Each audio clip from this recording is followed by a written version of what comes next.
leads us into any potential block or challenge that we could experience this week, and that's bringing in the energy of Temperance.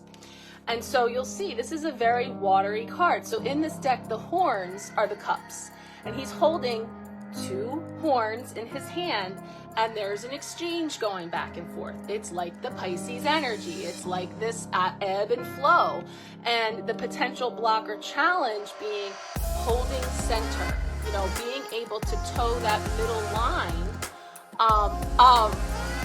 The blocker challenge is towing that middle line, keeping that balance, right? Of keeping that middle way when things can feel really heavy one way or the other as you move through your week. And so, you know, keeping your footing, and we're back to the balance beam.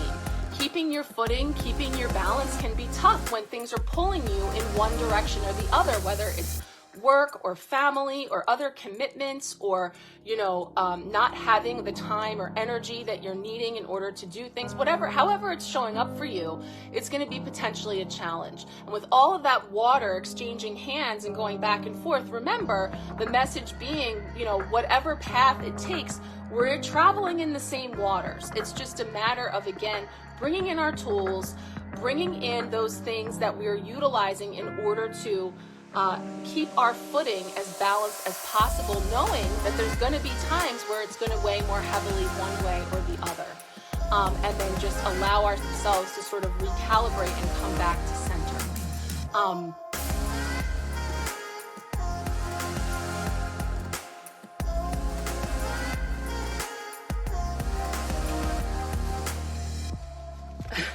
You got the 2 of Rings straddling that boat. I mean, I feel like every card is giving me like these extremes, these opposites, like the balance beam, right? Like finding your balance. This is the 2 of Pentacles, which once again is the energy of that infinity symbol of ups and downs and ebbing and flowing and managing all the things. And in some cases, and especially in Pisces season, it can be managing like the day-to-day practical stuff, you know, doing the chopping wood and carrying water, you know, taking care of business, and then all of the dreamy, creative, more like spiritual or mindful things that you wish to be doing to create and finding that balance. And I feel like I'm getting like row, row, row your boat. Row, row, row your boat gently down the stream. Merrily, merrily, merrily, merrily. Life is but a dream. You know, and it's like just kind of tossing with the ride and sometimes feeling a little seasick by that. But, you know, like finding your center and being able to, again, the challenge is in the Temperance. The challenge is in finding that sweet spot in the middle. And another thing I noticed behind him is the full moon. And that was another thing that came up in our empowerment pack reading earlier today, was about this time period right now between from this new moon to the full moon in Virgo, which is March 7th, being that window of time for really working on this balancing and this, you know, practicing. It's a practice of being able to toe that delicate balance, because when that full moon comes in this next 2 week or so stretch, it's going to be really clear to you what's going overboard and what's staying with you as you go on down the stream. So, you know, I feel a nod here for you in the challenge, the potential challenge or block of keeping that balance and finding that sweet spot, being something that you are really progressing through as you practice it between now and the full moon coming up on March 7th. So that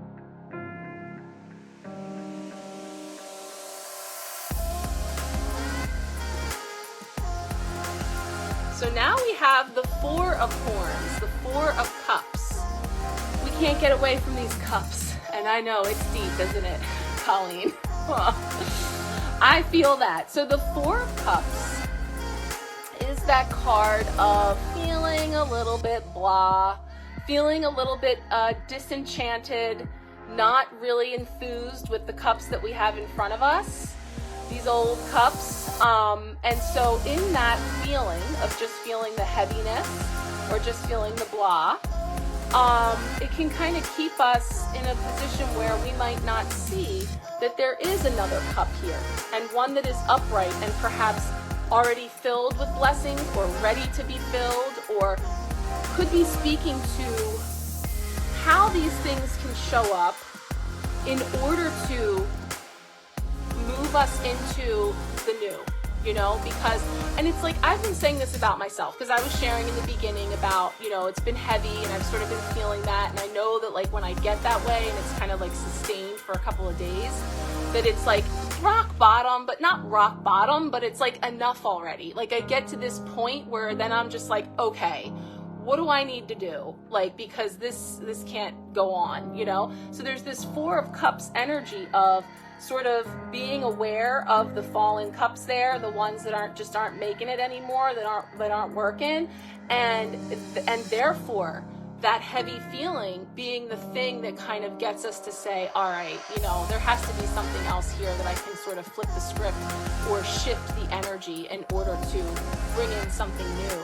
And this energy, and again, it's like the winter doldrums affect many of us, and especially because we live in places where it is gray and cold, and we've had unseasonably warm weather here, and I've been really trying to embrace that when I can. Usually I was telling myself a story, and my story was that I've already mentally prepared that it's just winter and it sucks and it's gray and it's dark and it's cold, and I'm just gonna bear down and deal with it until it's over. So one day at 65 degrees is like a tease, and then I gotta go the next day, and that's the story that I've been telling myself. And I was like literally sitting at my desk, like doing my work and being like unhappy about it. And I looked out the window and the sun was like beaming on this rocking chair on my porch. And I was like, why am I not sitting out there? Like, I need to go out there and have the sun on my face for a few minutes. Like, this work is still gonna be here. And even if it is 26 degrees tomorrow, at least the sun is shining right now. And I drugged my butt up and I went out there and I sat in the sun for a few minutes. And I even got a little redness. And I loved it. So that's what I feel for you. Tell me your update, but you know, the Four of Cups is about that opportunity for us to shift our perspective, to see those cups as half full instead of half empty, and just kind of catching that, like, I see it, I'm here, it's heavy, it sucks, it's all the things, but what can I do to find that one cup to sort of shift the energy as best I can? So that's what I got coming in, but fill me in. Oh, you too, girl? There's your Four of Cups, your Four of Horns. So, yeah. Oh, good, you're back on just in time. I'm glad you didn't miss it. All right, well, we've got more of the same for you. So you might not have seen, this card just came up for Colleen, and I was just commiserating about it too.